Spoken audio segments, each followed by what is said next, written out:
তারেক রহমান খালেদা জিয়াকে দিয়ে সিম্পিতি নিচ্ছেন। খালেদা জিয়া কি একা বিএনপির নাকি সবার বাংলাদেশের? উনি গণতন্ত্রের জন্য লড়াই করছেন আর ওনার ছেলে গণতন্ত্রকে গলা টিপে হত্যা করছেন। এজন্য আমরা বলবো, যারা বাংলাদেশে ভোট দিবেন, যারা খালেদা জিয়াকে বিক্রি করছে, খালেদা জিয়ার মাধ্যমে সিম্পেথি আদায় করছে এবং সংস্কারের বিপক্ষে দাঁড়াচ্ছে, আপনারা তাদেরকে ভোট দিবেন না এবং এর মাধ্যমে আমাদের সংস্কারের হা ভোটকে জিতিয়ে নিয়ে আসতে হবে। আরেকটা বিষয় বলি, যে ভারতে আধার কার্ড চালু করেছিল মোদী সরকার, ছোট ছোট কার্ড চালু করেছিল। এই কার্ডের মাধ্যমে নাকি বিজেপি হলো ক্ষমতায় আসছে, তারপরে এই কার্ডের কোনো খোঁজ ছিল না।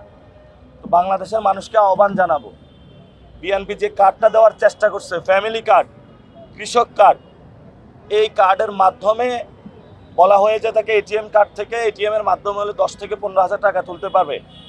এটা মানুষের সাথে প্রতারণা এবং ধোঁকাবাজি করছে তারা।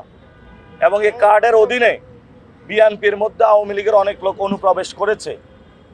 এই লোকগুলা বাংলাদেশের মানুষের তথ্য ইনফরমেশন কালেক্ট করে ভারতে পাচার করে দিতেছে।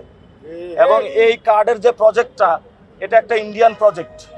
আমরা এই কার্ডের যে ইন্ডিয়ান প্রজেক্টটা বাংলাদেশে চালু করতে চাচ্ছে, আমরা বলবো এটা বন্ধ করুন।